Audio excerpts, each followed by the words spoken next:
Who you gonna call? 30 years ago in the summer of 1984, a quirky comedy horror movie answered that question for all of us.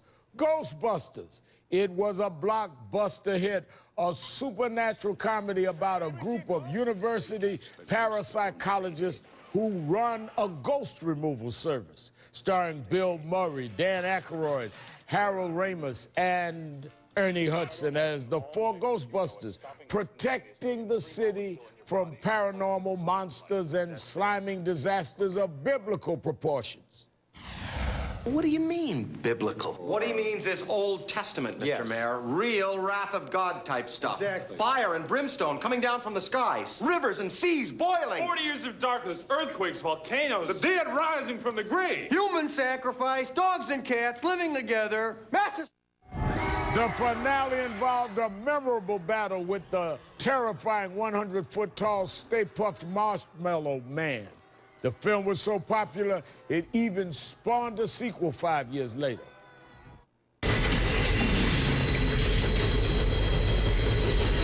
Probably in one of the tunnels above us. I don't know. Sounds awfully close to me.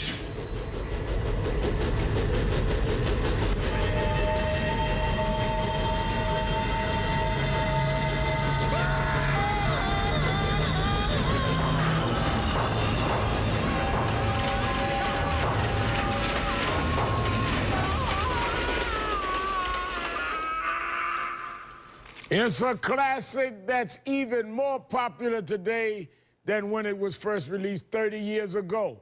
And now the movie is back in theaters for a limited time in more than 700 locations, with a new digitally restored special anniversary Blu-ray out September 16th. Actor Ernie Hudson, the fourth Ghostbuster, came on the show, and I asked him if he was surprised Ghostbusters had become the cultural phenomenon it has.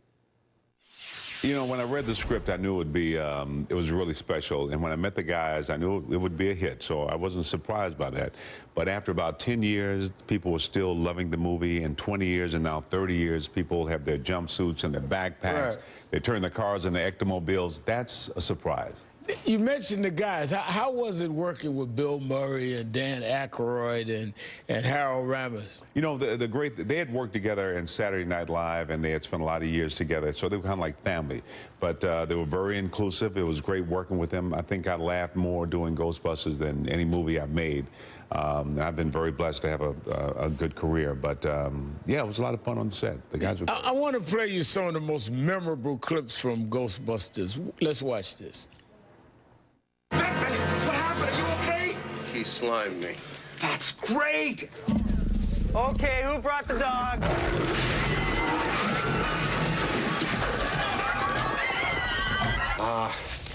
I think we better split up. Good idea. Yeah, we can do more damage that way. But I gotta tell you, these things are real. Since I joined these men, I have seen that'll turn you white. Are you a god?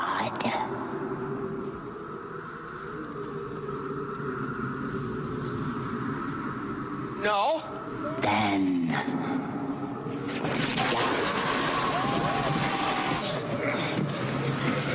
Ray, when someone asks you if you're a god, you say yes! I mean, what kind of response did you get after the movie came out? You know, the movie came out, and it was huge. Ray Parker Jr., who's a good friend, Ray wrote the song, and the song was playing everywhere. So if you didn't see the movie, you at least heard the song, and it was just...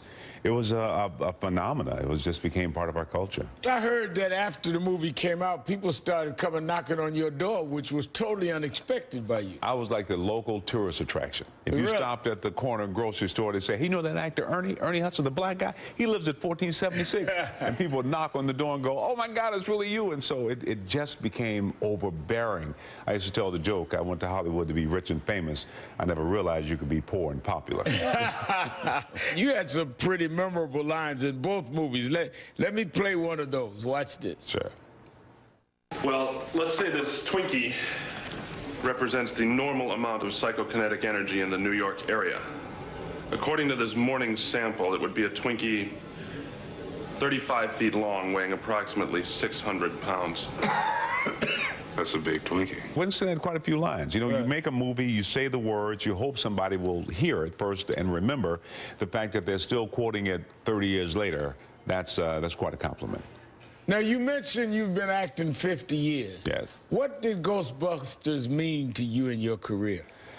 30 years ago now. 30 years ago, you know, when the movie came out, I was under the impression that if you're in a major movie, that changes your career. And Ghostbusters didn't change my career in the way that I wanted it to. But what it did, it sort of endeared me to the fans. But Hollywood and the fans are two separate things. And so what it forced me to do was dig deeper and to keep working. So I did a lot of television that, you know, a lot of things I wouldn't have normally have done. You've been on Oz now, I've done Modern Family. Yeah, I've done a lot. I've done 50 years of work, but I am the working actor. What about Ghostbusters 3? What do you think about it? Well, the fans tell me all the rumors. I've been hearing it for 20 years. I would love to see another movie. The fans, I believe, want another movie. The studio, for whatever reason, hasn't been able to make it happen. There's even a rumor about doing an all-female cast. Have you heard that one? Yeah, which doesn't sound like a good idea to me.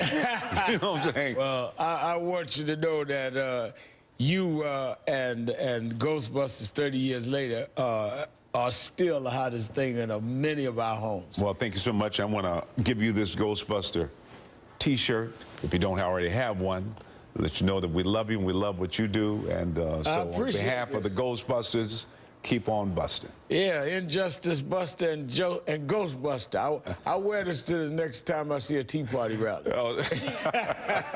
Thank you, Ernie. Thank you, Rev. So much for being here. Ernie Hudson, thank you for being on the show and joining us on the 30th anniversary screenings and Blu-ray release of Ghostbusters movies out September 16th.